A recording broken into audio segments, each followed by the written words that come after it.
แต่ละคนเขามาเจ้ามีอย่างจะถามบ่มีอย่างจะถามชุ่มอ้ายบ่แต่ว่ามีแนวคำถามที่มันคาใจแต่บ่กล้าถามคือเจ้าสิคบกับน้องนิ้วสินะเออเจ้าจะถามแบบคือน้องนิ้วเมื่อไหร่ที่เจ้าจะถามว่าถามอ้ายถามลุงอย่างสินะว่าว่าเราเป็นได้บ่อันนี้เราเป็นแบบใดเป็นคนอย่างใดนู่นนี่มันก็ต้องมีคำถามตั้ง ถามลุงได้บ่ซะ ถามรถ ว่านิ้วได้เมียแล้วมันยังอยากฮู้ได้ยันเผื่อไว้ จุดนี่พี่น้องโอ้สัตว์สำคัญได้นี่ เนาะเยอะ เฮายังฮู้เด้ว่าบ่ได้แล้ว ยังบ่เคยถามน้ำไผเทื่อแม่นบ่เด็ก เป็นลุงเฮิมคนแรกที่ ถามลุงเอาเลย ถามว่าอันนี้ถามให้คำตอบยังฮู้เด้ สมมุติว่าอ้ายตอบว่า เราเคยมีเมียน่ะเจ้าสิเสียใจบ่ เสียใจแล้วเนาะ เราเอาน้ำเจ้าว่าเราบ่เคย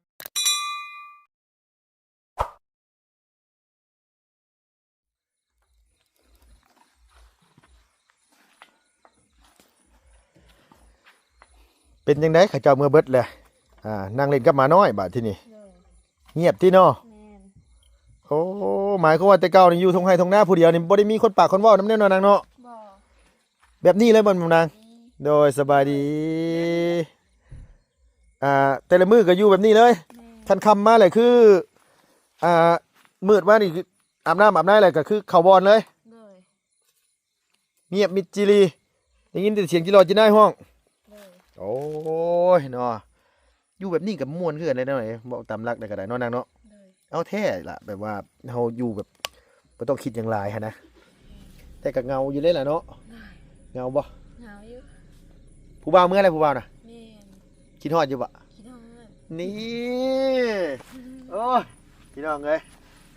บ่โดนเนาะคิดว่าแล้วสิมาขอลูกขอเมียแถวบ้านน้ำแพกนี่บ่จักคิดว่าขอเมียให้น้องนิวบ่าวนิวสิเอาอย่าแต่บ่าวนิวบ่เอาหั่นแหละโอเคโอ้ยบ่ลีโดยตอนที่พ่อกับน้องนิวน่ะเพิ่นว่าเพิ่นน่ะสิซื้อไข่มาฝากแม่เด้ไข่เด้นี่พอเห็นแล้วนี่ซื้อมาฝากผู้สาวพี่น้องนี่รักทานเลยนี่มันซื้อมาฝากผู้สาวเพิ่นบัวอย่าบอกได้ว่าบัววันนี้ซื้อมาให้นี่บัวบาลีบ้าบอกไปไผบ่เตียงขอโทษบ่เตียงซื้อมาให้เด้อขอโทษเก็บได้2 อันพี่น้องเอ้ยลุงเลาะหาซื้ออยู่มันบ่เห็นก็เลยมันบ่มีก็เลยบ่ได้ซื้อมาให้น้องเพิ่นซ้ำหน่อยเด้อมาเด้อโดยเอาน้ำในกับท่านเนี่ยสันเดียวนางเนาะยังเนาะล่ะเนาะ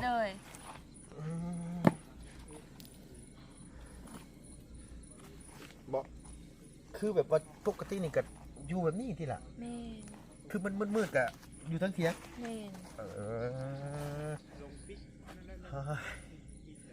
แต่ท่านได้พ่อทั้งทีมงานของชุมลุงนี่อาบน้ำจากมุ้งนะ8 โมงมือ8 โมงครึ่งมือ9 โมง8 โมงตอนแรกนี่มือกับ9 โมงเอาตัวไปอาบใช่คืออาบ8 โมง 9 โมงตอนนั้นตอนอ้ายบ่ทันมาบ่โดยด้วยไปอาบจากมุ้งมือกับ5 โมงมือกับ4 โมงครึ่งอ๋อคือไปอาบอยู่ห้วยนี่เขาอาบประมาณ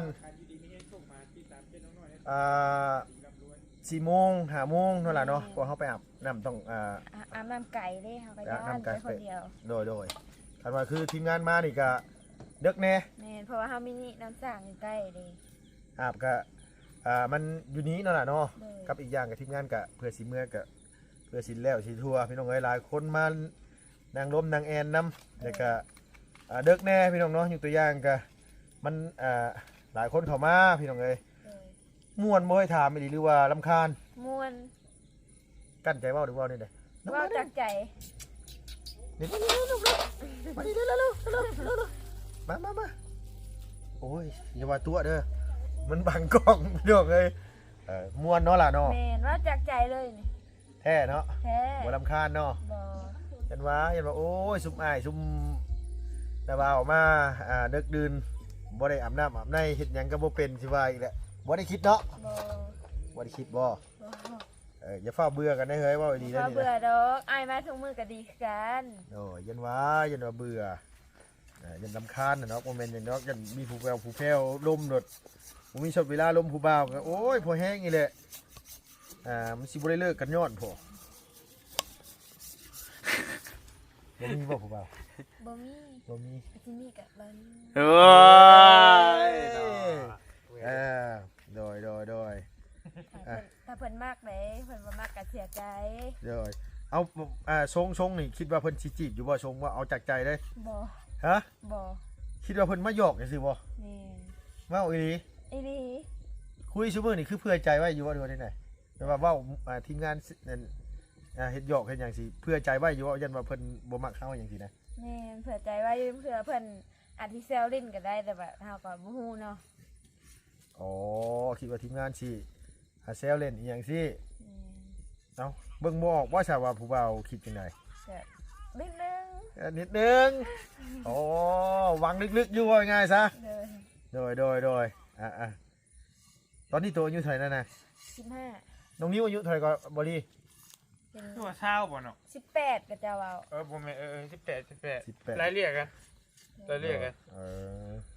แต่คือว่าแน่นอนคันว่าแบบเฮาอยู่ตรงไหนตรงหน้าสิกะบ่เกี่ยงกับอายุนักนวรีเนาะ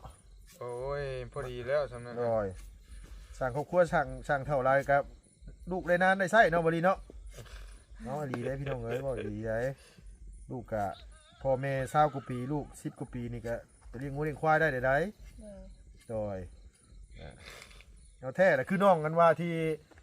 อายุบ้านนาคำใต้น้องอันนี้เนาะบ่ดีเนาะน้อง56มีลูกหนึงขนุกน้องอายุน้อง26น้องก็ลูก10ปีแหละ แต่ยังบ่อยากสนับสนุนปานใด ฮะ บ่พื้นว่ายังบ่ทันอยากสนับสนุนปานใด โด ว่ะ ยบ่ถึงขนาดนั้นแต่ว่าบ่ถึงว่า แต่ว่ามันห้ามอดล้นทนบ่ไหวบ่ จักว่ากับใครสิทนได้บ่ทนบ่ได้นี่มักฮักกันอยู่ สมมุติว่าหั่นนะ โดย แต่ว่าก็ยังบ่อยากให้ปานใดยังน้อยอยู่ เบิ่ง ใหญ่กว่านี้ก่อน เนาะ ใหญ่กว่า คัน นี้ สิ ก่อน คบเป็นผัวผู้สาวก็เบิ่งก่อนเนาะบ่ดีเนาะ แม่น บ่ถึงว่าแบบ อันนี้ใหญ่ก่อน พี่น้องเอ้ยก็บ่ได้ติได้ว่าดอกน้องนุ่งเขาสิคบสิหากันก็เพราะว่าผู้บ่าวผู้สาวมันบ่ได้ผิดของประเพณีหยัง สมมติว่ามากับเขาฮอดพ่อฮอดแม่อยู่แม่นบ่ล่ะ เราก็อยู่ทั้งเทียงค่ะแม่นบ่ได้เนาะได้ถามแต่พ่อทำแม่อยู่ว่ามักอยู่ว่าวันนี้ มาก โอ้ พ่อทำแม่ตัวถามนะ ถามแล้ว โอ้ถามพ่อแม่ผม บานิวน่ะบ่ฮู้ โอ้ แข่งน้ำเลยได้ เลย อันนี้ก็ออกแล้วแม่นี่ ยามันแล้วอย่าพิงใครยามัน แล้วก็หนาวจอยๆ เด้อ ซะ เด้อ โดยโอ้ลืมสบายดีสบายดีเด้อพี่น้องเด้อลุงก็ได้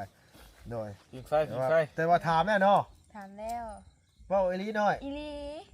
พ่อเฮาก็จนห้องลูกเขยเลย โอ้ โอ้โดยว่าง่ายๆคือถ้าพ่อถ้าแม่พูดแล้วว่าลูกสาวปลื้มไผ แม่น เอาโดยคือถามเพิ่นแล้วเนาะว่าโอ้ไอ้นี่คันนั้นคบกับเฮาโอเคบ่เพิ่นก็ว่าได้ ตกลง โอ้โดยลืมส่งบอกอันยุรินี่แหละ เอาดุงชงได้ เบิ่งก็สิส่งผ่านกล้องกัน เจ้าพี่น้องเอ้ยมากับผู้ไปอันว่าถวายเนี่ยอยู่ในกินให้พระอาจารย์อยู่บ้านนาคำใต้แน่แต่ก็เลยแวะหาน้องอันนี้เนี่ยเพื่อมาว่าพี่กับคำเนี่ยพี่น้องเลยเหนื่อยแรงๆแต่ว่าแล้วว่ามาคำกันนะ บ่ เดี๋ยวยันว่าโอ้ยเขาสีอาบน้ำอาบในอะไรกันยังมาอยู่ ได้อยู่น้ำอยู่ใกล้ๆนี่ ได้อยู่เนาะนางเนาะ เลย เดี๋ยวนอนจากมุมปกติละ 9 โมงมื้อ9 โมงครึ่งคืนนี้นอนแต่9 โมงอาบน้ำแล้วก็นอน อ๋อนอนตก เลขขี้เข็บ60 เลขออกเลย เลขขี้เข็บ60ชื่อบ่ คอยคิดว่าเลขบ่ทันได้ออกทำได้เดี๋ยวนี้นะได้พี่น้องเลย เลขขี้เข็บ ตั้งใจว่าสิซื้ออยู่ ก็บ่ได้ชื่อเราข่อยก็แค่ท่วงให้ซื้อเห็นมันเด้งขึ้นมา เนาะเสียดายเด้ว้าวอีหลีได้เมื่อคืนนี่โอ้ยฝันคักฝันแน่มือมันสิบ่ได้ก็บ่ได้คือเก่าเลขก็ได้ ฟันเห็นยังอยู่เลขขี้ลือ ฮะ ฟันเห็นยัง เอาเมื่อคืนนี่พันพระราชขี่เมื่อคืนนี่นะ อ๋อขี้เข็บ โดย ว้า ว้าวอีหลีได้วันนี้พระราชขี่ตกเฮือนเมื่อคืนนี่นะฟันนะโอ้ยเนาะเอาเว้าเรื่องเลขกับพี่น้องเด้อขออันคัดจังหวะหน่อยนึงก็บ่ได้ซื้อซับยามันนักวะได้ก็ได้ชื่อเลขอยู่บ่นางตัว บ่เป็นซ้ำบ่ฮู้ซ้ำ หมูจักซับ เลย เออ คือว่าแล้วอยู่แต่หัวแต่สวนอยู่แต่ไร่แต่นาโดยก็เพิ่นว่า อาจจะไปตลาดตะลี่กันย่างเอาเนาะล่ะเนาะ เลย สิว่าได้ซื้อรถถีบน้อยมาให้น้องเพิ่นช้าบ่ดีเอ้ย มันว่าอย่ามาเตออนาคตพดเนาะ เอาพอได้ปั่นออกไปคลายเขียดได้ คันโต LA ตัวนั้นสิดีอยู่ โอ้ยล่มเลย โอ้ยตกใจเลย จะล่ม มันจอยเฮงเลยกระบะมัน เกลือเข้าหลายๆเด้อลูกเด้อ เลย เพราะว่าลูกเลี้ยงลูกน้อยเด้ ดูดลูกกระดูดนุ่มเท่าไหร่ โดยแม่นเพราะว่าหนึ่งมาคันว่าเขาต้องเกลือเข้าหลาย กินหลายอยู่บ่ กินหลาย คันกินหลายในจานข้าวเกลืออันนี้แต่แปลว่ามันตอนเวลาเลี้ยงลูกเนี่ยมันจอยแน่พี่น้องเอ้ยอยู่จักปีแล้วนี่หลายปีแล้วนี่เนาะ แม่น อยู่น้ำลายปีแล้วมานอยู่บ่เอ้ย บ่ คือว่าแล้วบ่ได้พาไปหาหนูหาไหนก็บ่มาได้เนาะ โอ้ยกระบะมันเนาะ โดยจอยดีเด้อบ่ดีเด้อ จอยดีเนาะ โดย มียังให้กินไหม ยังวะ กระบะไปลิ้นจอยดีเนาะได้ ลูกมันได้กินน้ำซินดาดเห็ดไอเล่ โอ้ยเล่มันเล่อยู่น้ำลูกมาดูดนุ่มแล้วอีก โด ว่ะ ย วะ แม่ก็อยากไอ้เล่อยู่แต่ว่าไอ้เล่บ่ได้ ลูกเอาไปเบิดแหละโดยตอนฉันได้ข้อนี่นี่อยู่ด้วยทั้งเป็นน้ำลูกอยู่นี่สานี่เนาะ ที่แล้วเป็นเมย์คุณของเมย์เป็นธรรมดาบอก โดย เคยสิเลี้ยงลูกที่ใหญ่แบบเท่าไรโตบ้านนี้ นักตัวนะ สามเติม เห็นนุ่มจ้ะวะ หยาบหยาบอยู่ดิ เออ ลึกกลีเลยเนาะโอ้ยชวนว่าดีกว่าบ่ดี ต้องถาม ฮะ ต้องถามอ่ะต้องถามเคยให้โคตรว่าน้ำน่ะต้องถามแม่นหรอวะเนาะข้าเจ้าจึงตอบเฮา แม่น เฮาต้องคิดคำถามให้ท่านให้ได้ดูจะให้น้องคนคุยน้ำเฮาต้องถาม แม่น บื้อที่ไปใช้เอาสมมุติว่าเอาจะให้ถามเอา ไปคุดเคียด กูเขียนอยู่ใช้บัตรนี่ อยู่ห้วย ตั้งแต่เอาถึงเรื่องนี้เนาะตั้งแต่มือเบาลี่ถ่ายคลิปมื้อนั้นหลังจากมื้อนั้นมาอีหลาไปขายจะเคลียร์ยัง ยัง ยั ไม่ งไม่ ไป ได้ไปเลย มันเวลาไปนะ โอ้ว่าง่ายก็คือ เวลาสิไปหาเขียดกันยังบ่ ยัง มี ไม่มีแล้ว แม่น โอ้ว่าง่ายเต็มที่นี่ก็ได้แต่เบิ่งง่วนคดพักยังมื้อเช้านั่นน่ะเนาะ เลย สิไปหาเฮ็ดนั่นเฮ็ดนี่นี่แทบจะบ่มีเวลาว่าง่ายว่าผู้เพิ่นใกล้เพิ่นก็มาแต่เช้าเด้อบ่ดิ แม่น มาเยี่ยมเด้ มาเยี่ยมคือมื้อเช้านี่บ่ไล่แล้วมาเฮ็ดแล้วบ่อันนั้นน่ะ เห็ดแล้ว แล้วแหละ เดี๋ยว เทแล้วเทจนเปื้อน เห็ด อ๋อ แล้ว เฮ็ดเป็นอยู่แล้วก็เนาะ เบาพรไส้ได้มาลำสาว ผัดไช่ผัด น้ ไช่ องผัดชัยอ๋อน้องผัดชัยมาช่วยกัน เลย อ๋อบ่ไล่ก็บ่ผัดชัยช่วยกัน2คน แม่น โอ้เรียบร้อยแล้วเนาะ เลย อย่าบอกได้ว่าตุ้ยๆคือลุงกับเบารีบเข้าไปเหยียบมันเป๊ะป้านะ มันแข็งแล้ว ยังไม่ยอมรับอีกว่าเจ้าของตุ้ยอีกนะฮะ บัดหมูยอบักกินใหญ่หนึ่งกิน เอาโดยบ่นาง เลย มักกินอยู่บ่ตัวกระดะ มาก เอาง่ายว่ามีหยังก็กินได้ นี่ เออคือข้าวต้มขนมนี่ก็มัก อาหาร แต่ ยัง ว่า ที่เจ้าบอกกินขอโทษก่อน อาหารที่ทำกินงูเอียน งูปลาไหล แม่น ไปยังอีก เบิด มี2อย่างนี่แหละ แม่น อันนี้ดิ บ่อก ำลังสิบอกว่ากินได้กินในเบางช่วงนี่ โดยว่าง่ายกับมีหลายอย่างอยู่นั่นแหละเนาะแต่คิดบ่ออกนี่สินะเออว่าไงแต่ว่าหลักๆนี่คืองู แม่น โอ้ไอ้ายโยมไอ้ายเห็นไอ้ายยังจะอ้วกแล้วเดี๋ยวหมอถอด แต่ว่าถึงว่าคือตะกี้เนี่ยเคยกินพี่น้องเอ้ยกินในบัดนี้เนี่ย กิน เพราะ ได้ไงกินได้นี่ตะกี้ แมนตะกี้เขาก็กินอันนี้น่ะกิน แต่ว่าเดี๋ยวนี้ยอมแล้วเดี๋ยวนี้ยอม โดยแล้วว่าง่ายซะแบบ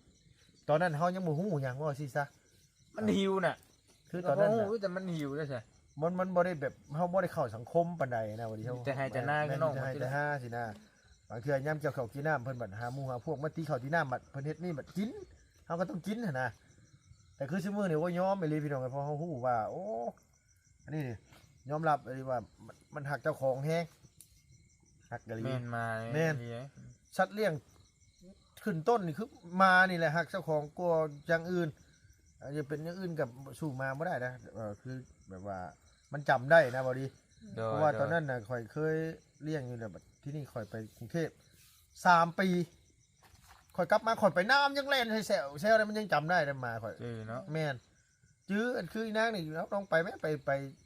ทั้งอื่น2-3ปีขึ้นกลับมายังบ่ตายนี่จำได้นะ เลย เพราะว่ามันจำเสียงจำกิน เคยไปใช้หึงๆจากบ้านไปหึง บ่เคย อยู่แต่นาเออ บ่เคยเลยติดหรอ เคยไปโรงเห็นได้2 เดือนแต่โดนเติบ ไปเฮ็ดหยังอยู่เลย เฮ็ดเรียกงานบ้าน อ๋อ จะเคยว่ามันมาอยู่เนาะมื้อนั้น แม่ เนาะมื้อแรกๆเลยถามน้อง แม่ เพิ่น อ๋อเคยไปเฮ็ดงานเป็นแม่บ้านอยู่ดงเห็น เลย คือว่า2 เดือนบ่ แม่น นี่โดนสุดแล้วนั่นล่ะนะ เลย อ่ะก็อยากลืม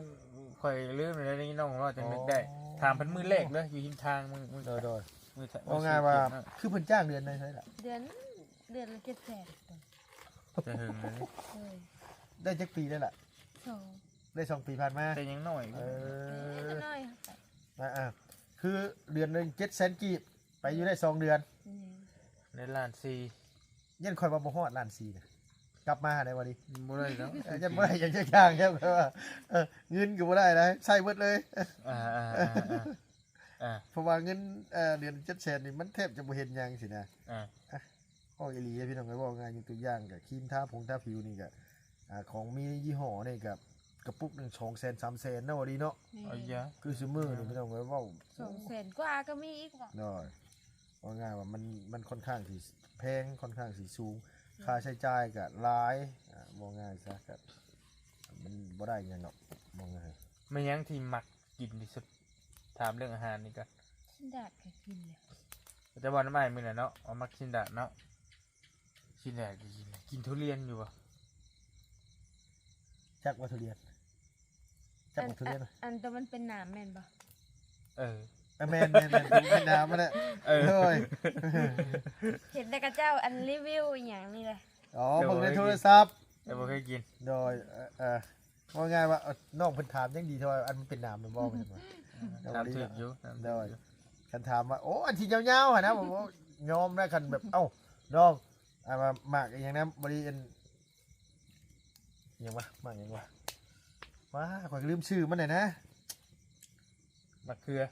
โมเมนต์มากอย่างเนี้ยมันคือหมึกทั่วนี่แหละ แต่มันใหญ่บ้านนงกึมีแต่ข่อยกับผู้เพิ่นมากินกับเมี่ยงมันออกหวานๆแซ่บๆบ้านกึอยู่พารานนี่แหละ หมักยังวะข่อยลืมซื้อเลยแต่ว่าเพิ่นเอิ้นทั่วประเภทตระกูลทั่วนี่แหละในคลิปข่อยมีอยู่ข่อยถ่ายไว้อยู่ จ้า แต่ว่าข่อยจะได้ในมันมาอยู่แต่ว่าไอ้คือบัดว่ามันบ่ทันได้แก่ตอนนั้นตอนรุ่นหน้าโอ้แซ่บพี่น้องไอ้หมากนั่นก็ได้นึกว่าทั้งนี้แถวนี้นึกว่าเพิ่นมีบ่มีบ่นะใหญ่ได้หลายใหญ่แบบหมักทั่วนี่แหละหมากยังบ่ได้ลืมซื้อ เจ้าเป็นคนมักสีหยัง เอาสีด มักสีดำ ำนี่สีดำแล้วก็สีชมพูอีหยังไปแล้วก็ สมมุติว่ารถสิซื้อรถสักคันหนึงนี่ซื้อสีหยัง สีฟ้า สีฟ้าล้วนเลยบ่หรือว่าฟ้าซับดำซับขาวซับแดงซับหยังไป แบบสีแดงสับแดง ฟ้าซับแดง แม่น มักไปนั่นน่ะเนาะเสื้อไปเห็นเสื้อสีแดงตัวนี้แล้วถ่ายมือเล็กไง บ่แบบเครื่องนุ่งกับประเภทรถมันหมัก มันคนละแบบเนาะ แม่นมันคนละแบบมันนะบ่ดีถ้าสมมุติว่าคือข่อยคือกันสมมุติว่าคือข่อยแบบข่อยสำหรับข่อยแบบข่อยมักใส่เสื้อแบบข่อยมักใส่เสื้อสีดำ คนขาวมันเชื่อสีดำมันสีแบบออกแดดอีหยังมันสีอีหยัง เงินสีขาว มันสีบ่ตัว ใส เองบ่นี่ บอกคือเจ้าคือกัน บ่ว่าน้องเพิ่นนี่นะ บอกน้องเพิ่นกับขาวพี่น้องเลยยอมรับอยู่มันน้องอยู่ทงหน้าอย่างคือขาวแท้แค่นั้นเขาคือเสือแขนบางอย่างก็ถึงเอ้าอีนี่ขาวดีได้บ่ดีน่ะเนาะขาวแบบว่าคือ โอ้ยมาเที่ยวข่อย ซ้ำกันอยู่อยากซ้ำกันอยู่ บ่ข่อยมันผิวผู้ชายเนาะ นั่นนั่นจังว่าแต่ว่าบอกง่ายคือผิวน้องยังน้อยอยู่อยู่ว่าง่ายผิวยังน้อยอยู่ก็คือมันก็ต้องใส่เป็นธรรมดาหั่นแหละ ข่อยมักสีขาวสัดส่วนลาย เป็นหลักเสือประเภทเสือมักสีขาวสัดส่วนลาย โดยแต่ว่าลุงว่า20ตัวนี่มีสีดำอยู่ประมาณ17สีอื่นซับอยู่ประมาณ3ตัวเอาขอใส่มิติสีดำไอเฮือน10ปลายสีดำล้วนเลยแม่น้องไอ้นี่แล้วจนว่าบ่รู้ว่าสิแบบใดเสื้อกล้ามเสื้อแขนยาวเสื้อหยังก็ดำนี่แต่ว่าคันว่าคนคือลูกคือเมียซื้อสิแบบเขาเจ้าซื้อสีอื่นมาซับแน่ตัวเองซื้อนั่นดำอย่างเดียวอย่างเลย อันนี้เสื้อตัวนี้คือเจ้าทายมื้อแรกวะ มือแรกเลยเด้ เมื่อน้องเปียผมเนาะ แม่ มามือสองก็ใช้ตัวนี้ เลย ในคลิปบอลี่เห็นในอันนี้ เบิ่งสิให้เบิ่ง พิ่น สิส่งเซนวิวเลยได้ โดย คลิปนั้นน่ะ น้องเปียผมบัดน้องบัดเปียผมแบบน่ารักอีกแบบนึง เลย ที่มีในเครื่องไหนก็ได้ที่มีเครื่องนี่แหละมันลงลบหรือเปล่าใช่น้องกันเดี๋ยวเบิ่งในเพจก็ได้บ่ฮู้ว่าน้องเป็นเห็นหรือเปล่าเราลงเพจก็มี2เพจก็มี2เพจเลย มีช่องเพจบ่ มี2เพจแล้ว ค่อยว่าสิ อั ถาม น เจ้า ถ้าเห็นอ้ายอันใดก็ อันตัวกระเจ้าขายกิโลนะอันกระเจ้าแลนนะนะ อ๋อไอ้ แม่นบอกว่า ห้องหัว ไอ้แม็กไปจัก โบ ไว้เตียงแหละเรา แม่น ขายกิโล แม่น เดี๋ยวนี่ เลย โอ้ เห็นอยู่ว่าคลิปนี่ เห็น ตัวเห็นอยู่ เห็น นี่เลยนี่เลยอันนี้ในเพจดอกตัวนี้ในเพจตัวนี้ YouTube ต่างหาก เลย เสื้อตัวนี้แหละ ได้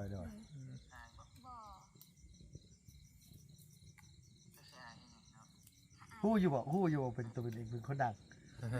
โบ ฮู้บ่ เลย แล้วก็มีพี่น้องส่งมาหลายอยากได้เบอร์อยากได้เฟซ โดย อยากได้เป็นลูกเป็นเมีย ได้ นี่นะหลายแห้งเดี๋ยววันนี้บ่ได้ตอบ หลาย วันนี้บ่ได้ตอบ ในคอมเมนต์กันหลายแล้วก็เพิ่นก็คอมเมนต์เข้ามาเรื่อง อืม น้องกินขนมนี่แหละ เลย กินลายได้นางไงขนมกะ อืม อายุยังหน่อยไปกินขนมลายพอใหญ่มามันสะสมได้เบิ่งอ้ายข้างๆติฮะโดย ว่าแล้ว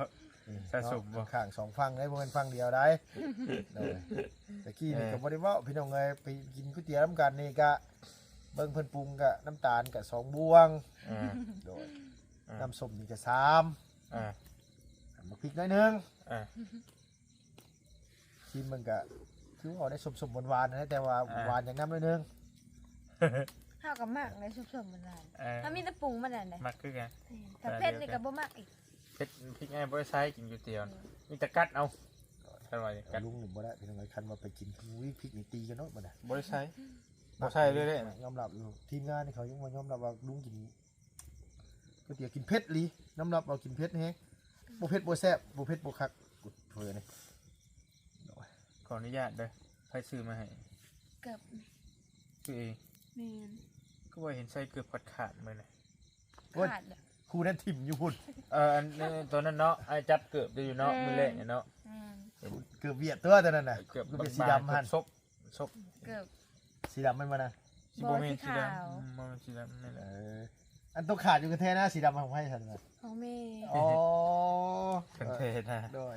เอาอีหลีเมื่อวานแลน เออ ตีนเป้าพี่น้องเอ้ยขอยยันเพิ่นเหยียบต่ออยู่ อ่า ตีนสั่นๆเพิ่นน่ะปั๊บไปไล่เล่นน้ำกับประธาน ตีนสั้นๆว่าบดน้ำได้ เอ้าเนาะเออ เออ น้องยังน้อยกับโบแป๊กมานางคือนาอยู่ทุ่งนาสิว่าอันลุงเขาจะถามตอนที่เจ้ายังน้อยเล่นน้ำไผ่เฮยนะ ลิ้นแต่ก่อนเถียงกับเจ้าสีมันอยู่นี่กะลิ้นน้ำกับเจ้าไปเลี้ยงงัวไปยังน้ำจักกับเจ้าพุ่นเลย อ๋อ นี่เถียงนี่แหละแต่เราย้ายเถียงนั่นนี่ไปย่ออยู่พี่กับไปเลี้ยงงัวนะกับเจ้าเลยไปแต่ก่อนถ้าติดเอื้อยนั่นเด้ติดเถียงเราอยู่นี่ฮะก็ไปเลี้ยงงัวไปลิ้นน้ำ ว่า เขา ง่ายว่าเฮาก็มีงัว นี่ เพิ่นก็มีงัวกับว่าง่ายว่าย้ำเลี้ยงงัวกับปล่อยงัวไปเลี้ยงน้ำกันอยู่โคกอยู่หยังเออ มีอันนี้อยู่ FC ไผเอ่ยแล้วทักอ้ายมื้อน่ะแม่มาเถียงจะมือแรกน่ะเบิ่งให้สิให้เบิ่งคนนี้ก็บ่มีโอกาสได้ไปเยี่ยมเราอยู่นี่อยู่ไสเถียงจะอยู่ไสเบิ่งเด้อ เอื้อยนี่แหละ นี่ได้ แม่นเอื้อยนี่เลยค่ะไปเลี้ยงงัวเราห้ามติดเราตลอดเลย มาแต่หาหมูเราอ่ะ เฮ้ย หมูเฮีย เถียงเราอยู่นี่เรา พอเฮาได้ไปหานำมัน หมู เรา เฮี อยู่ ย กับเราอยู่กับไผนี่ แม่เล่าพอเล่าผัวเล่าลูกเล่าแล้วก็เล่าน้องเล่า เออ เพิ่นอยู่หน้าคนนี้เนาะ เออ โอเคเราเป็นซีเจ้าเด้อเป็นซีเจ้าเด้อเรา อ๋อ มีโอกาสจะไปเยี่ยมแล้ว ว่าง่ายว่าคือ ปิดกระจกอยู่ได้มือน่ะแล้วก็ยังห่วงใส่แล้วก็จื้อเฉย โดยบางเทื่อน่ะคนเพิ่นชื่อชัดทะเบียนรถบ่ดี ถ่ายทะเบียนรถนั่น โดยเพื่อเพิ่น ก็เลย เห็น จื้อ เห็นทะเบียนรถเพิ่นก็ชื่อเลยก็งานบัดนี้แกเล่นน้ำเพิ่นเนาะนางเนาะ แม่น หมู่มียิ่งเล็กน้อยรุ่นโตนี่ก็บ่มี บ่ เออ แต่ก่อนเราไปใส่กระป๋อยเราไปเลี้ยงงัวเลี้ยงควายไปนํเรา เออ มื้อก็นอนแต่พุ่น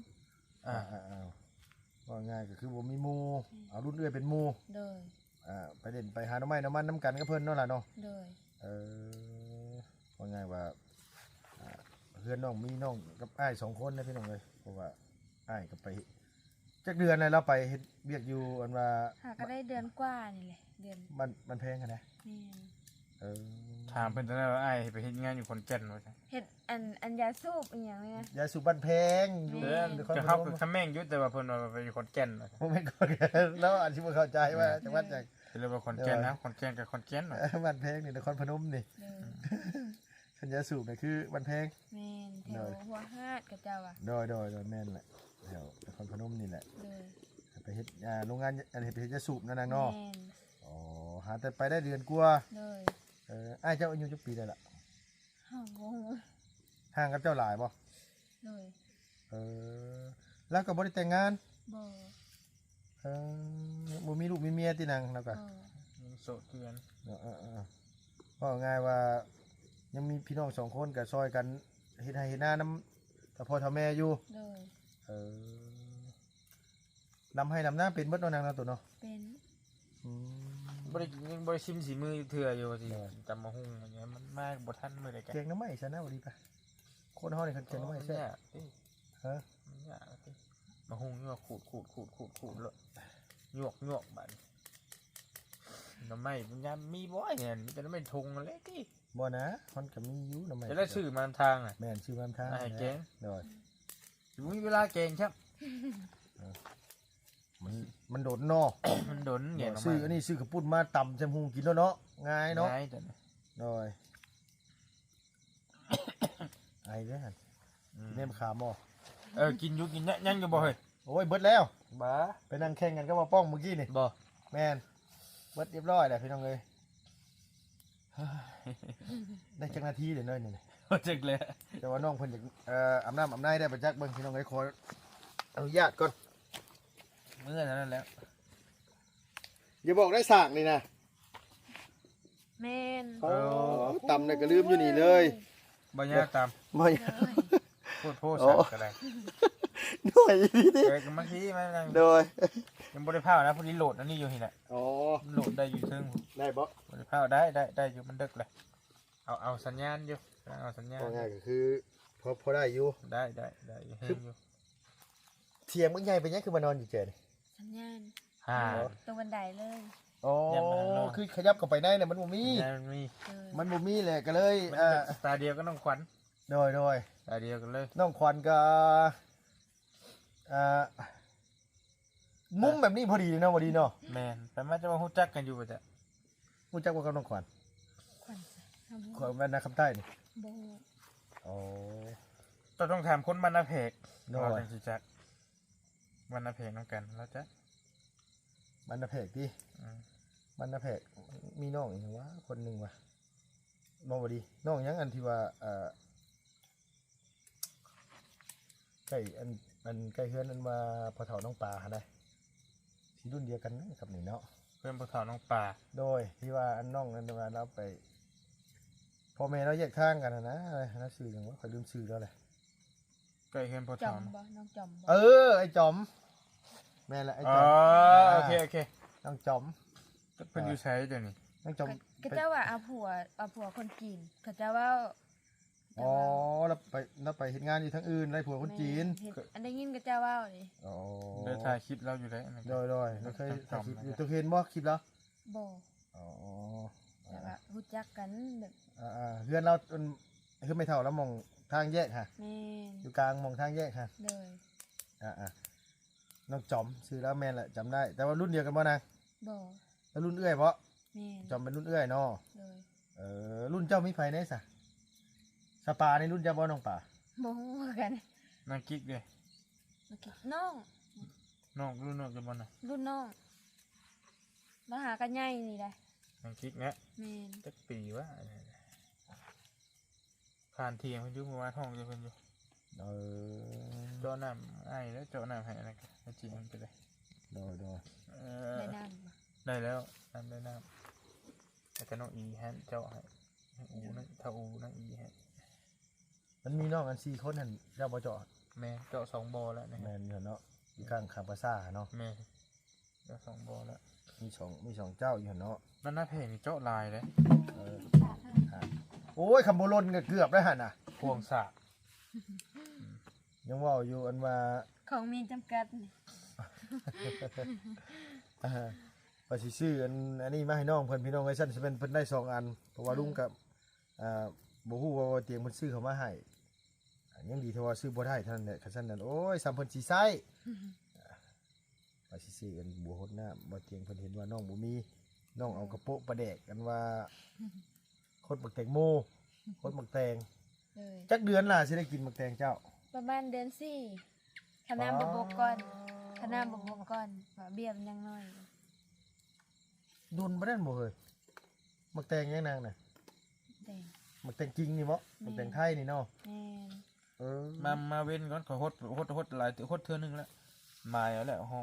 องฮดน่ะจื้ออยู่ อ๋อเจ้าเป็นคนทดเอง ฮดเทื่อนึงแต่สิมาแอล หมายไว้แล้วมันเป็นหมาในที่มาเอา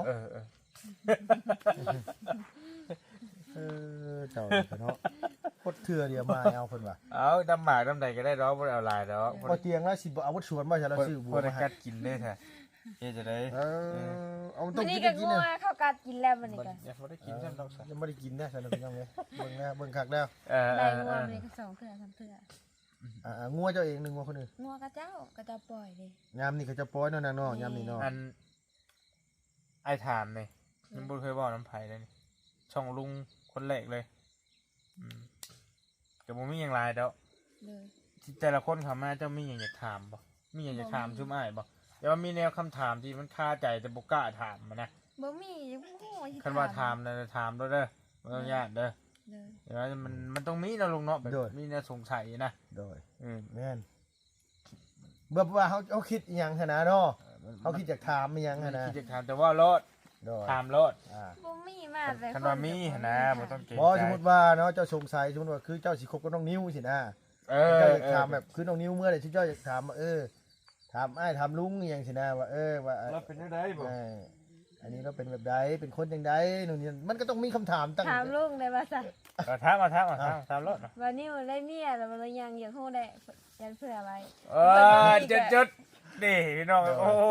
สัตว์สำคัญได้ โด นี่ ยเนาะ เยอะ เฮายังฮู้เด้ว่าบ่ได้แล้ว ห่า เนาะ น ยังบ่เคยถามน้ำไผเทื่อเป็นบ่ บ่ หา เคย เด้ ห่าน เป็นลุงเฮิมคนแรกที่ เอาถามลุงเอาแล้ว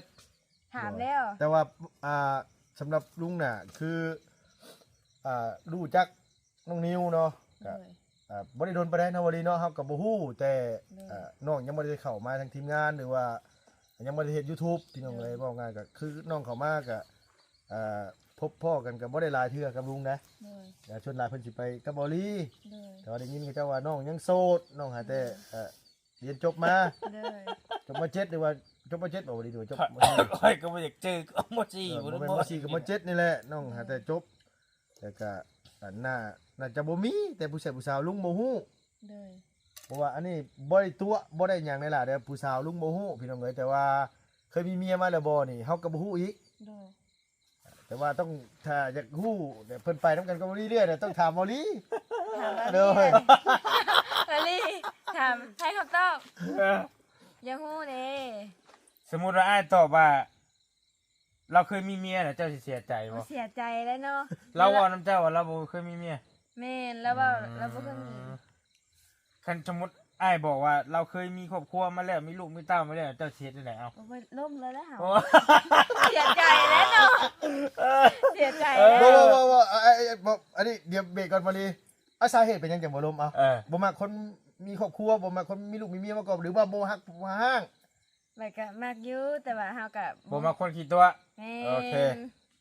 ผู้นั้นว่าบ่เคยมีลูกเมียเด้ อ๋อน้องนิวเคยบอกว่าบ่เคยมีลูกมีเมีย บ่มีเมีย เดี๋ยว เดี๋ยวแต่ละคนเข้ามาก็มีแต่ว่าผู้บ่าวแบบผู้บ่าวสินะ เว้าน้องนิวน่ะว่าน้องนิวเป็นผู้บ่าว แม่น สมมุติว่าบาลีว่าเราเคยมีครอบครัวมีลูกผู้หนึงแล้วป้ากันเป่งอยู่พวกนี้แหละ บ่ลม เรียบร้อยเลย ลม ตัดเลย แม่น บ่ลมเลย ถ่ายคลิปกับบ่นะ แม่นเสียใจเด้เฮาอุตส่าห์มักฮักเนาะ เขาบอกไงคันว่า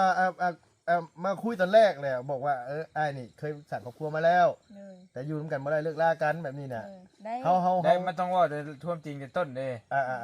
แค่ว่าบ่มักตรงที่ว่าน้องนิวเคยว่าเราบ่เคยมีเมีย เลย มาตัวเราสิล่ะเนาะ แม่น โอ้ ก็เข้าใจแต่นี่ เข้าใจ ได้ โดยเอายังไม่ทันได้ตอบน้องเพิ่นจะได้ มีแต่ถามขึ้นนี่ซื่อ เอาโดย ถามขึ้นว่าทำเป็นนี่นี่ได้เออ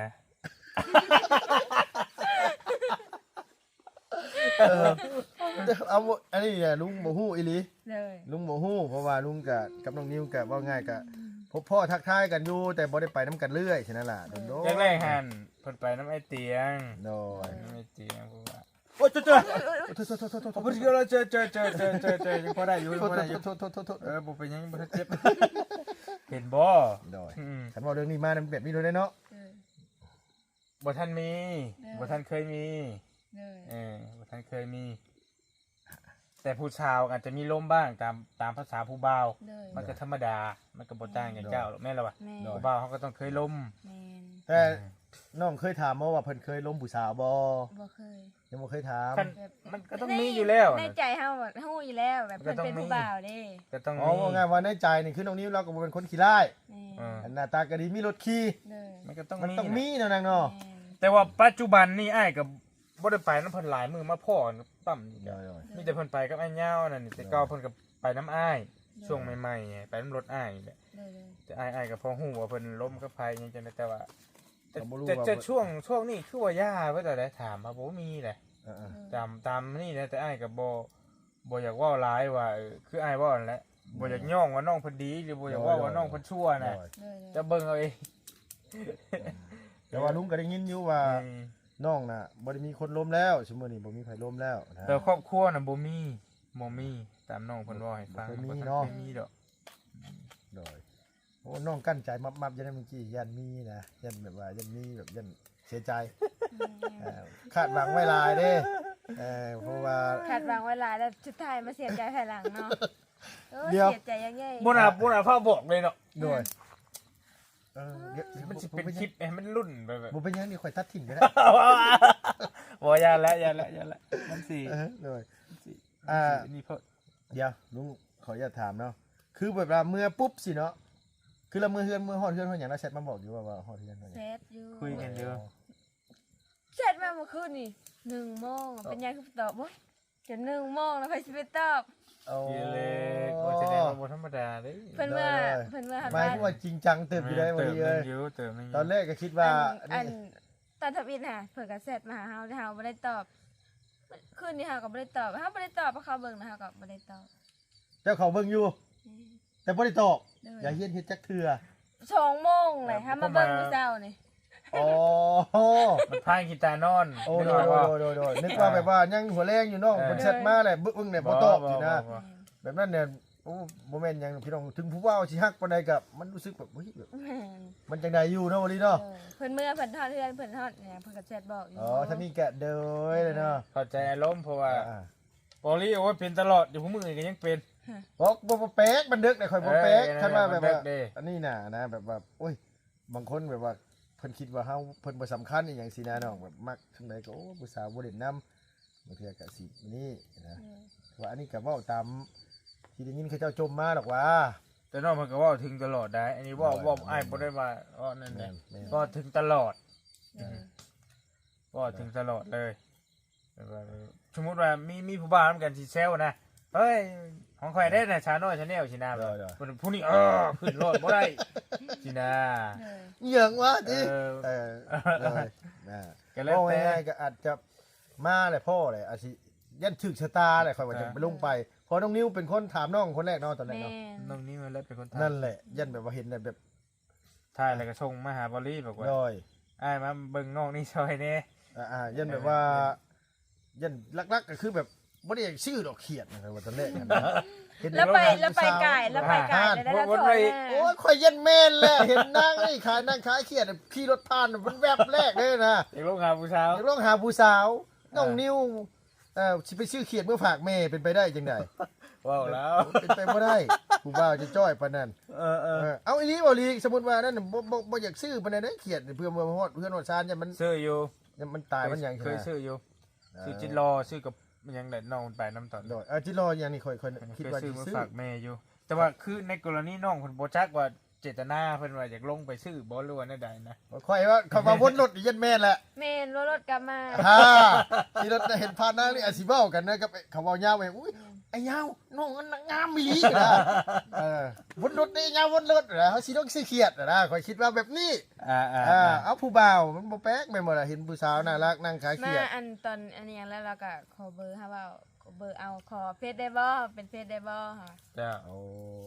โดยแต่เพิ่นลงตอนแรกนั่นเพิ่นทายเจ้าเลยบ่ แม่ ทายจบแล้วเพิ่นขอเบอร์เลยโอ้โหพี่น้องไงเมาเพราะว่า เธอคือคำตอบเลยนะว่าง่ายนะแบบใช่แล้ว มันมีสองกรณีคืออ้ายนี่ก็คอคือกัน เลย เป็นผู้ชายผู้สาวให้คอแต่บ่แม่นว่าคอจีบนะ แม่น คอเพื่อว่าสิไปเบิ่งบ้านเบิ่งซอง โดยค่อยเข้า มั ใจ มันมีสองกรณีแต่น้องเพิ่นสิคิดคืออ้ายบ่ก็บ่จักเลยนะ ขอยันกร เขาว่า ณี เขา แรก เอาไปสองทาง กรณีแรกค่อยนะ เออก รณีแรกแบบเห็นนางนี่ถึกชะตาว่าง่ายซะ คือ เอาผู้บ่าวเนาะ คือเฮานี่บัด คอคือ แม กัน ขอคือกันแต่ว่าเพื่อติดต่อเป็นไปได้ก็อยากเอาเบอร์เพื่อนอะไรพี่น้องเอาเบอร์นี่คือมันบ่มีสัญญาณบ่มีเน็ตกะเฮาติดต่อได้นะบ่ดีเนาะ แม่ บางเทื่อทายแหละบางเทื่อพี่น้องเพิ่นเบิ่งแหละเพิ่นอาจสิ อยากตามไป แม่น เอาเขาเอาน้ำไปให้ เพิ่น เอา ฝาก บ่จักเฮือนเด้บัดแหละ เพิ่นฝากนั่นนี่มาให้บัดเฮาบัดบ่ฮู้ว่าน้องอยู่ไสขี้ข้านตามหา เลย บางคนก็บ่มีเพจคือแถวเซโปนนี่นะพี่น้องเอ้ย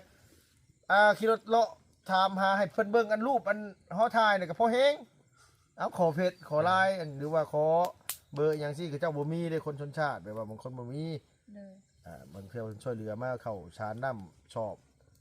ขนมข้าวต้มมาม่าอย่างสินะครับก็ต้องไปเฮ็ดเวียกเขาก็ต้องถามหาอันนี้ใครแน่มีเบอร์มีอันนี้ก็นี่โดยไอ้น้องนิ้วนี่คอยว่านี่ห่วงแบบนี้นะออกอาการแต่เก่าเราไม่ได้ออกอาการนะบดีเอ้ย ก็ไปน้ำเลื่อยอยู่ เดี๋ยวก็บ่ออกอาการ บ่ได้ปานนี้ โดยแต่ชั่วโมงนี่โอ้ยไผว่าบ่น้องน้อยงามอีหลีเฮ้ย บ่ได้ คือน้องผัดไส้นี่โอ้น้องน้อยนี่ว่าเฮาบ่ได้นะเฮาจิว้าวบ่ได้ได้เว้าชูนหน่อยหนึงบ่ได้เด้อของคอยเพิ่นว่า สิแม่นอีหลี แต่ จัก นี่ แห ก็ ละ ญาติพี่น้องหลายคนก็ว่าเฮายุเฮาแย่ให้น้องเพิ่นมีครอบครัวบ่ได้พี่น้ บ่ อง แม่นบ่แม่น ต่าง พี่น้อง ต่างแซวกัน โอ้ย ต่างคันว่าจะคบก็คบ มันบ่ได้ผิด ห้าม มันบ่ได้เสียหายหยังว่าง่ายๆซะว่าบ่ขอโทษนํคนฮักกันนี่ใครก็สั่งกันนะแม่นบ่บ่ดีแม่นบ่ล่ะ แต่ว่าคือ ฮักกัน คือเฮาก็เตือนอยู่ว่าบ่ทันพาวเอาเด้อ โดย ก็ว่าสิเอากันในลีกอะยังบ่ทันอยากสนับสนุนปานใด โดย เบิ่งกันไปก่อน อ่า ให้ใหญ่กว่านี้ก่อน ได้ก็คบให้มันฮู้จักนิสัยใจคอกัน เลย ว่ารับนิสัยกันได้บ่อยู่นํกันสิเป็นครอบเป็นครัวบ่ เลย มันสมัยนี้แหละมันบ่ได้แปลกดอกพี่น้องเอ้ยคบกันแหละมันไปกันบ่ได้ก็เลิกลากันมันบ่ใช่แนวโมเมนต์ว่าสิ่งบ่ดีมันอยู่นํกันแหละ แต่งงานแต่งการกันไปอยู่นำกันบ่ได้เลิกลากันมันบ่ดีแบบนั้นน่ะ เลย คันเฮาคบกันแหละมันเบิ่งนิสัยใจคอกันน่ะมันเข้ากันบ่ได้ เลย แม่นบ่ล่ะคนหนึงมักอยู่ป่าคนหนึงว่าโอ้ขอยอยู่นำเจ้าบ่ได้แม่นบ่ล่ะ ก็ถามไปว่าตอนนั้นน้องสเตล โดย คืนเดียวเหรอ ฮะ คบกัน ต่ำเลย มาอยู่ร่วมกันเลย จะอยู่นำกันได้บ่ บ่ได้ ฮะมันบ่ได้ เลิกกัน มันบ่ได้ เพราะว่าหนึ่งมันเฮาบ่ฮู้นิสัยกันและกันได้บ่ดีบ่ฮู้นิสัยกันคันอยู่ได้ก็มีแต่ความอดทนเท่านั้นอยู่ด้วยกันแบบทุกข์ทรมานนะมันบ่ได้ความสบายใจ เลย คันแบบว่าเฮาคบกันไปแหละนิสัยมันคล้ายกันสินเสมอกันมันก็อยู่นํกันได้ เลย มันก็โอเคนั่นแหละ เม็ดเล็กคล้ายๆเม็ดเล็กนี่นะ โดย ดูดชาดมาใส่บาทเดียวแล้วอยู่ ว่าง่ายๆก็บางคนก็อยู่ในเมืองในนาแต่ว่ามาพ่อคือเจ้าอยู่บ้านนอกบ้านนาสิเขาบอกง่ายว่ามาอยู่แบบนี้มันสงบดีมันเบื่อในเมืองในนาก็มาแล้วมันพ่อแบบนี้มันก็อยู่ได้ เลย ก็ฮักแพงมีลูกมีเต้าทำมาหากินช่วยกัน เลย นะบางคนก็โอ้ยตอนฮักกันโอ้3-4 เดือนกำลังช่วงโปรโมชั่นว่าง่ายโอ้ยหักแพงกันนะผ่านปีครึ่งไปแล้วบาทที่นี่ อ่ะ เริ่มคอยอยู่น้ำเจ้าอยู่ให้อยู่หน้าบ่ได้ เริ่มบอกกันเนาะ เอาอาการล่ะเอาอาการกับบริโทษไพดอกว่าง่ายว่าคันคบกันเป็นผู้บ่าวผู้สาวกันเป็นแฟนกันนี่พี่น้องคันว่าโดนได้เท่าไหรแห่งดี เลย ว่าจากใจซะแบบว่า4-5 ปีหรือว่า3-4 ปีซะให้ฮู้นิสัยใจคอกันฮอดยามให้ยามหน้าเลยเขามารับหน้าไถให้ไถหน้าซอยบ่แม่นบ่ล่ะ เลย เขารับได้บ่ยามแบบนี้ เลย มันก็มีหลายอย่างหลายแนวนั่นล่ะ ปีหนึงก็เฮิงเติบอยู่แต่ว่ายังบ่ได้ แม่น เฮิงเติบได้ปีนี้ ปีหนึงก็เริ่มฮู้แล้วเนาะบ่ดีเนาะ ฮู้แล้ว เริ่มฮู้แล้ว ระดับเดือน2 3 4เดือนนี่ก็ฮู้แล้วเริ่มฮู้อยู่ โดย แต่บางคนก็เก็บอาการดีได้บ่ดีเลย เก็บจังได๋มันก็บ่อยากอยู่ดอก โดยมันก็ต้องมี สมมุติผู้นี้สิลองใจซะหายังลองใจสักอย่างหนึงนี่มันต้องมีกลยุทธ์ไผมัน แม่นเนาะ สิลองใจจังเขาต้องฮู้ได้ว่า อ่า ผู้นี้สิออกรอดออกคนออกล้นแบบใดจังใดนะจะลองคิดเบิ่ง มันก็ต้องมีเนาะ ไอ้เชื่อว่าประสบการณ์เจ้ามีอยู่แล้ว มีบ่น่ะ มีได้อยู่ บ่ แล้ว มีนะ พอได้อยู่แล้ว อยู่ให้อยู่นะยันบ่มีนะ คนฉลาดนะคนฉลาด อายุนาก็ว่าไงเบิ่งโซเชียลหลายก็ได้เนาะบ่ดีเนาะ อยู่ใน บางเทื่อได้อนางเด้อเดี๋ยวนี่เว้านี่ทีนี้เด้อ โดย ว่านี้ทีมนี้ใช่ อุ้ยเว้าพี่น้องเอาอยู่นํกันก็ เอ ได้ อใช่เอาน้องนิ้วเบิ่งอยู่ไม่ใช่นี่ไล่อยู่นี่ โดย เออ มาบ่นี้น่ะคันลงไปตักน้ำให้บ่นิ้วหาบเด้อมื้อเด้อไอ้นิ้วเฮาเมื่อยว่ะ บ่ได้ช้ำชูมือนี้จังไดก็ได้ ได้บ่ ได้เบิด บ่นะเอานักก็หันก็ได้นะ มานักมันบอก เอานักก็หันอีกเนาะไอ้นิ้วเฮาอยากกินปลาโอ้ยถือเฮลงไปให้เว้าแล้วบ้านเนาะ บ่มีแห่มัน บ่ เอาหยอกนะพี่น้องเด้อ บ่คู่มือนี่ได้ ได้เนาะ ได้ อ๋อมันยัง โอ้น้ำต้มผักกันยังหวานแน่นแล้วอ่ะ เลยโน เออ มันแม่นเนาะวันนี้เนาะ แรกๆอีหยังก็ใช่อะ เอ นะ อ นานไปก็เบื่อ อีนี่ มันแม่นเนาะ โดย พี่น้อง เขาสิฮู้กันได้ระดับหนึง โดย นอกจากมาอยู่น้ำกันอีหลีพุ่น โดยแบบว่าเป็นผู้บ่าวผู้สาวกันเนาะวันนี้เนาะ แม่ ไปมาหาสู้กัน แม่น คุกคีกันแบบว่าง่ายกับยิ่งเมื่อเฮือนผู้บ่าวมาเฮือนผู้สาวสินะพี่น้อง สิฮู้กันระดับหนึง ก็พี่น้องก็ต้องเข้าใจว่าคือคำว่าแฟนน่ะนะพี่น้องเอ้ย แม่ แต่ยังบ่ได้เป็นแบบ บ่แน ผัวเมีย โดย คำว่าแฟนน่ะคือมันใช้ชีวิตร่วมกันว่าง่ายใช้ชีวิตร่วมกันอ่า เติบหนึง ว่าง่ายก็คือเติบหนึงจนว่าฮู้นิสัยใจคอกันพุ่นแหละว่าง่ายซะแต่ว่าคันเฮายังบ่ได้แต่งงานน่ะจังไดมันก็า ผู้บ่าวผู้สาว เป็นผู้บ่าวผู้สาว แม่ คบได้มีสิทธิ์เลือกได้ แม่ มันบ่ได้ผิดฮีดของประเพณี แม่น คันเฮาแต่งไปแล้ว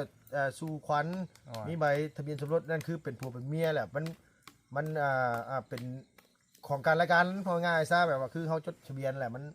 มันสุดแล้วว่าง่ายซะ แม่น และการสิเลิกลากหรือว่าการสิเฮาสิไปหามีใหม่นี่ มันเฮ็ดบ่ได้ว่าง่ายเฮ็ดกับผิดกฎหมายเฮ็ดกับบ่ถูกบ่ควรนั่นแหละอันนี้นี่เป็นผู้ว่าผู้สาวนี่คันว่ามันคบกันบ่ได้แหละก็คุยกัน แม่น ให้เจ้าข่อยบ่มักเจ้าในนี่เจ้าบ่มักในนี่เจ้าปรับได้เจ้าปรับบ่ได้ก็คัน เลิก ปรับเลิก เด้ แค่ อ นั้นนะ แม่นความรู้ว่าปรับมักติดเลย ใช่ เอาอันนี้มันคือหนึ่งมานี่เป็นหยังจังเฮ็ดแบบนี้เนี่ยคือสำหรับลุงนี่ลุงคิดว่ามันเป็นคนสมัยใหม่แหละมันเฮ็ดให้เด็กน้อยการยาล้างให้มันน้อยลง เออ คันเฮาคบกันก่อนนี่มันยาล้างน้อยลงบ่ดีมันฮู้จักนิสัยใจคอกันน่ะบ่แม่นว่าจับจูดคือจะเว้าน่ะมันบ่ได้ ไปพ้อกันอยู่มื้อเดียวคือเจ้าน้องสแตลเนาะไปพ้อกันมื้อเดียว มันก็มีแบบว่าไงว่า100คู่นี่ลุงคิดว่านี่ หน่อย สิอยู่กันบ่ได้นี่ประมาณ80อยู่กันได้ประมาณ20ประมาณนี่นะ คันสมมุติว่าเจ้าคันสมมุติว่าบ่แม่นน้องนิ้วก็ยะสมมุติว่าเจ้าสิเอากับไผสักคนหนึงสิเอามาเป็นผัวนะเจ้าก็ต้องบอกนิสัยเจ้าทั้งเบิดเลย นะ ว่านิสัยน้องเป็นแบบนี้แบบนี้แบบนี้แบบนี้ โอ้ย แบบนี้เด้อเจ้าหัดได้บ่ แม่ หัดได้ก็มาอยู่ โดย แม่ แต่ภาระเฮาพร้อม แบบนี้บอกเบิดนะ โดย บ่ต้องตัว ภาระเฮานี่คือหนึ่งมาเลยคันมาคบกับน้องสิเอาน้องมือเฮือนเจ้านู่นนี่นั่นบ่ได้เพราะว่าพ่อแม่ข่อยบ่มีนู่นนี่นั่นเขาบอกเบิดนะวลีเนาะ แม่ต้องบอก ต้องมาอยู่น้ำข่อยและพ่อแม่ข่อยเป็นคนแบบนี้นี่เขาก็ต้องบอกพนานางแบบว่า เพื่อเขามาอยู่แต่เขาอยู่น้ำเฮาบ่ได้แต่มันสิโตสิลำบาก เล นะ ย สิจับก็เบิด แต่ว่ามันก็หลายแบบบางคน โดย ก็บอกได้ ตอน โดย มักพอมาอยู่นํกันลีก็บ่ได้ เออ อืม มาอยู่ ต้มผักกันยังหวานบ่อยู่ดิ มาอยู่น้ำกันได้บ่ลีมาตอนมากตอนยังบ่ทันได้แบบว่าข่อยรับได้ที่ อ่า อยู่ให้อยู่หน้าข่อยก็ได้วะ พอมาเห็นความทุกข์เลยเนาะ แม่ โดย บ่ได้ มันหลายเหตุผลคือ เอ้าสมควรแก่เวลาเนาะ โดย ไปได้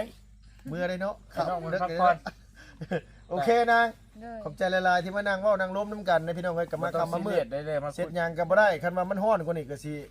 แต่คุย ชวนน้องเพิ่นไปหาเขียดหากบแต่บ่รีบไปบ่ได้แม่นอยู่ได้พี่น้องมากับรีบไปบ่ได้พี่น้องเอ้ยจักได้คันน้องสิหาไปขายกับมากับบ่รีก็ซื้อคือเก่าปล่อยคือเก่าซ้ำเสียวเงินนำบ่รีน่